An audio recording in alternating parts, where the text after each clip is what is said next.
Assalamualaikum warahmatullahi wabarakatuh. Saya Putri Izzatul Maula, NIM A21019013 akan melakukan uji data menggunakan SPSS dengan analisis regresi linear berganda. Di sini sudah ada soal, seorang mahasiswa bernama Robert melakukan penelitian tentang faktor-faktor yang mempengaruhi loyalitas pelanggan. Robert dalam penelitiannya ingin mengetahui hubungan antara desain produk dan kualitas produk terhadap loyalitas pelanggan. Dengan ini, Robert menganalisis menggunakan bantuan program SPSS memakai analisis regresi linear berganda.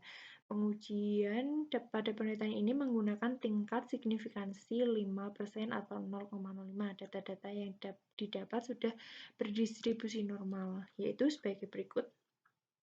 Nah, data-data ini sebelum dimasukkan ke dalam SPSS sebaiknya diekspor dulu ke dalam Excel. Kemudian di sini langsung saja kita membuka SPSS. Nah, ini data-data tersebut sudah saya ekspor ke Excel dan saya masukkan ke dalam SPSS.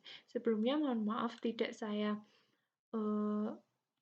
tampilkan bagaimana memasukkan data karena cukup memakan waktu loadingnya. Di sini langsung saja kita masuk ke dalam variable view. Nah, memastikan dalam kolom measure, terutama untuk X1, X2, dan Y, diubah menjadi scale. Kemudian pada label, kita kasih keterangan untuk X1 tadi adalah desain produk. Kemudian X2 adalah kualitas produk, dan Y adalah loyalitas pelanggan. Jika sudah, kembali ke data view. Kita melakukan uji analisis regresi linear berganda. Nah, yang pertama klik Analyze, kemudian klik Regression, dan klik Linear.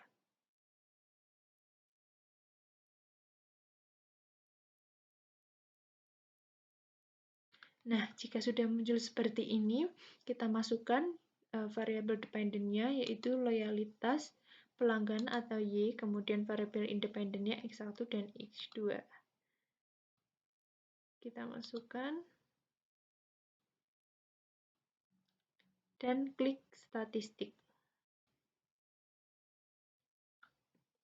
Nah, pada statistik kita pastikan bahwa model fit dan estimate sudah terchecklist, kemudian klik continue dan OK.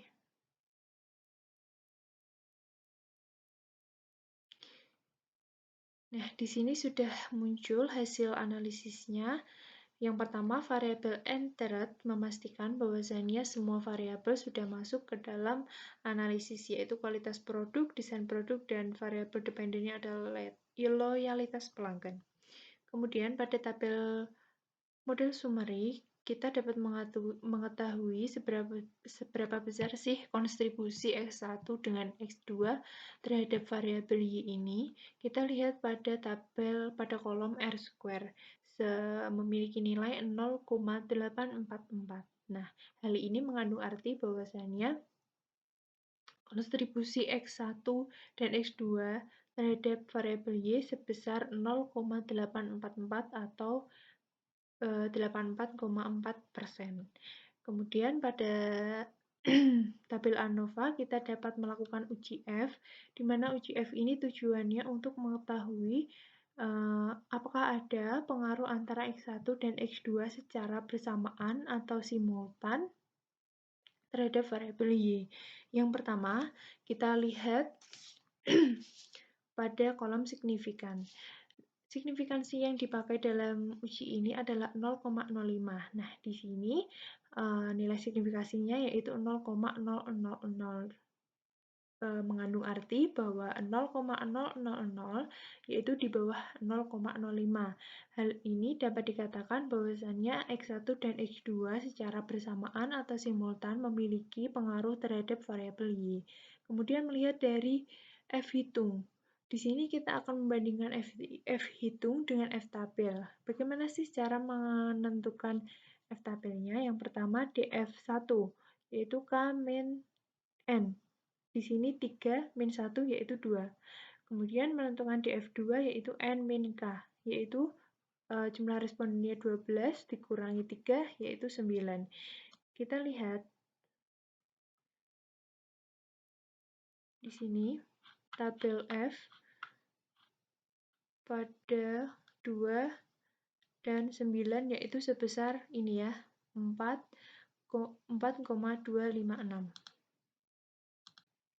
Nah, di sini F hitung sebesar 24,423 lebih besar daripada F tabel yaitu 4,256. Di sini mengandung arti bahwasanya X1 dan X2 secara bersamaan atau simultan memiliki pengaruh terhadap variabel Y. Kemudian pada tabel koefisien kita dapat melakukan uji T, di mana uji T bertujuan untuk mengetahui apakah ada pengaruh antara X1 dan X2 secara masing-masing atau parsial terhadap variabel Y. Di sini kita melihat dari nilai signifikan dan juga T hitung ya. Bagaimana sih membandingkan T hitung dengan T tabel? Sebelumnya kita harus mengetahui T tabelnya terlebih dahulu. Di sini jumlah respondennya adalah 12 dan untuk mengetahui T tabelnya yaitu N-2. Jadi 12 dikurangi 2 yaitu 10. Kita lihat T tabelnya.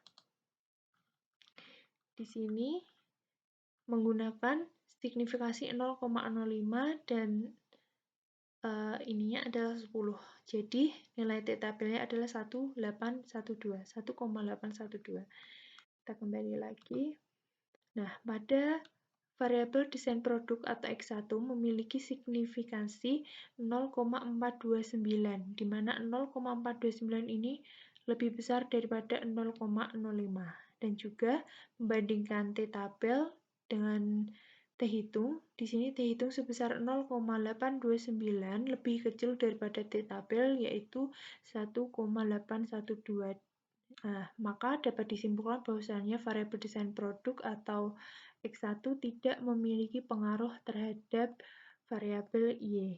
Kemudian kita lihat pada kualitas produk atau X2, nilai signifikansinya adalah 0,006, di mana 0,006 ini lebih kecil daripada 0,05. Dan T hitung sebesar 3,623, di mana 3,623 ini adalah lebih kecil daripada T tabel 1,812.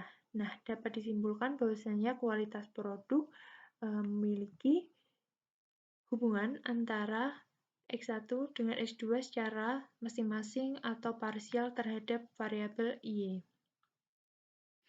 Kemudian kita membuat rumus persamaan, yaitu Y sama dengan A plus B X1 dan plus B X2.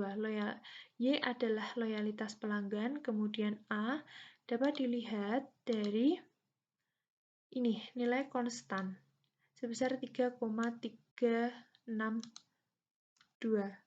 Kemudian plus B ini didapat dari ini ya, standardized coefficient beta. Desain produk sebesar 0,177 dan kualitas produk sebesar 0,773. Nah, di sini plus 0,177 desain produk plus 0,773 kualitas produk. Di sini saya menggunakan perumpamaan desain produk 9 dan kualitas produk 8. Di sini kemudian dikalikan dan memiliki hasil 3,362 dan 0,177 kali 9 adalah 1,593 dan plus 0,773 dikali 8 hasilnya adalah 6,184, maka loyalitas pelanggan sebesar 11,139. Sekian dari saya. Sebelumnya mohon maaf apabila ada salah kata. Saya akhiri. Wassalamualaikum warahmatullahi wabarakatuh. wabarakatuh.